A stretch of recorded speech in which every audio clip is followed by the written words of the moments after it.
Tippy time my damies, Top Cat here and welcome back to the channel. Before Prophecy Ultimatum got launched, Bungie gave our Judgment hand cannon a direct buff outside of the adaptive hand cannon family. They increased its mag size by 2, gave it another 5 reload and another 13 handling. This hand cannon really needed a stat bump. It was left in the past and Bungie have tried to bring it closer to our other adaptive hand cannons in terms of stats. But we're really going to have to maximize everything in order to get the most out of this gun in order for it to compete against our other 140 hand cannons. This gun uses sights. We've got sure shot, crossfire, hit mark, true sight, steady hand, and fast draw. Now everyone's going to have their own preference, but I've ranked them in terms of what I'm looking for, as these sights don't just offer us the usual range, stability, handling and reload, they offer us aim assist also. Personally, I like fast draw the most. This gives us plus 15 handling, plus 5 stability, and plus 5 aim assist.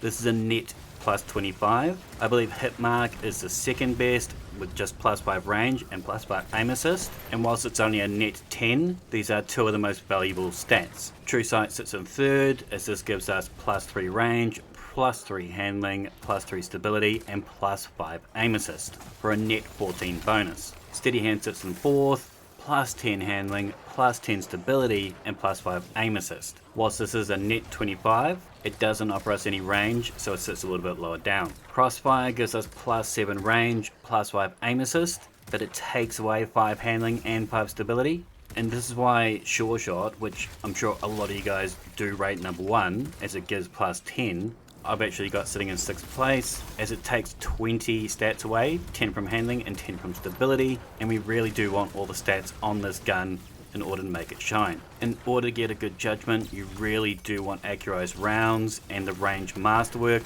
This is almost a must. This way with either ballistics or range mod, we're up over that 70 range, so we'll still be competitive with our other 140s. Now stats always matter, but if we look at our other weapons, the Fettered Devils, Judgment, Kept Confidence, Ostringer, Fatebringer, Isoluna, and Spare Rations in that top slot, we have the Judgment sitting in 6th place despite having just get buffed. This is based on our range, stability, handling, and reload stats, but it sits in the same position for aim assist too. So at base it sits 24 points off of our Spare Rations, which has the most points. But even if we get the most stats possible from our sight, our accurized, our masterwork, and our mods, we're still only going to close that gap a little bit, but we're still going to be a better part of 22 points off of our top hand cannon. So for in order for the judgment to be relevant in the current meta, its perks really do need to shine. In that left hand column we've got Slide Shot, Rapid Hit, Headstone, Lone Wolf,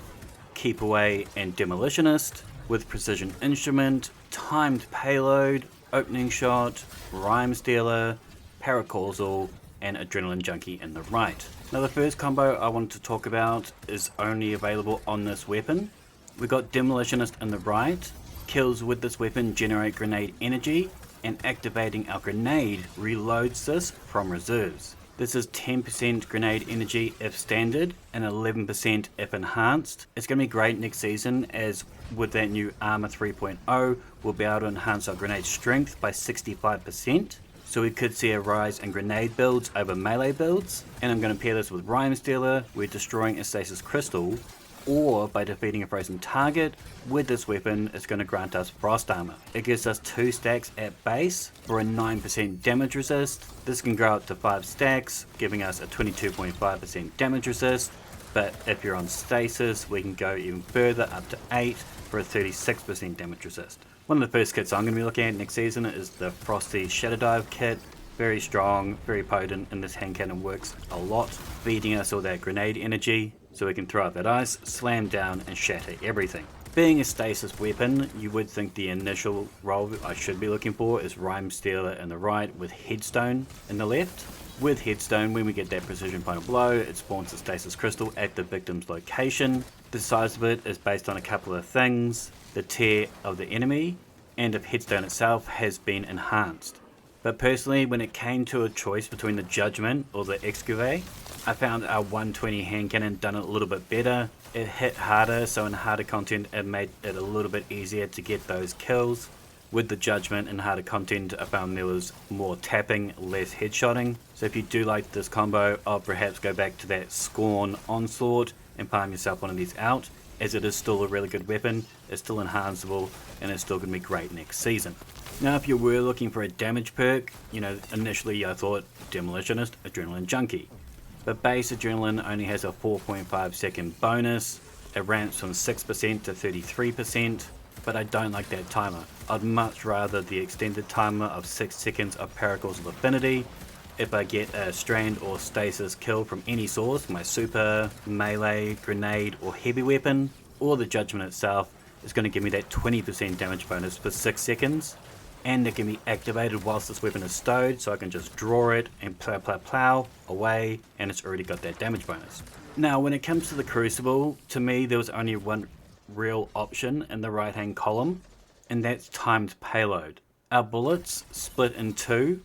A standard crit at a tier 10 Resilience Guardian for a 140 adaptive is 80 a crit. This splits the damage, doing 56 a crit, with a delayed 25 to body damage. This aids in staggering our opponents, and this perk is somewhat unique amongst the 140 adaptives. Now I know we've got other great perks here like Precision Instrument and Opening Shot, but the reality is we've got a lot of other 140s that are already amazing, and they've got these already, and as they've inherently got better stats, you're probably better off going down that road. In that left hand column, I'm pretty sure most of you agree that Slide Shot is probably the best for us here. Sliding is going to refill 15% of that magazine and grant us 20 range and 20 stability for our next shot within 2.5 seconds. Now obviously perks like Rapid Hit, Lone Wolf and Keep Away do very similar things. I always prefer Rapid Hit on pulses or ARs, and whilst I did like the stat bonuses that Lone Wolf affords us, of that 5 aim assist, 15 airborne effectiveness and 0.9 ADS duration multiplier, which is passively active. It also gets boosted up to 10 aim assist, 30 airborne and 0.8 duration multiplier for the ADS when no allies are within 15 meters, but I don't like that caveat because the gun sometimes feels great and others not. Keep Away is the same. I really don't like this on hand cannons, as quite often is the case. You go hand cannon shotgun, you're going to get in close, so the hand cannon feels a little bit poo when you're in the close quarters combat. Slide Shot is there, ready to pop every single time we slide, giving us those good stat bonuses whenever we need them. Now realistically, I can only recommend these two options. The sad reality is we are flooded with 140s, we are flooded with hand cannons in general. So it's got a lot of competition, and despite the bonuses that Bungie gave it for this season, I'm really not thinking it's up to par in a lot of regards. The Fatebringer recently got a whole slew of perks thrown at it, and it is now a monster hand cannon. Amazing stats and some of the best perks available, both for PvE and PvP, both in the left and right column. But I'd love to hear your thoughts on this hand cannon in the comments down below. Do you love it? Do you hate it? Is there something I possibly missed or overlooked? I'd love to know about it, because honestly, I feel the verdict is in and it's not good. Make sure to thumb it if you dug it, sub if you're new, and as always, tippy time damies, what a tie.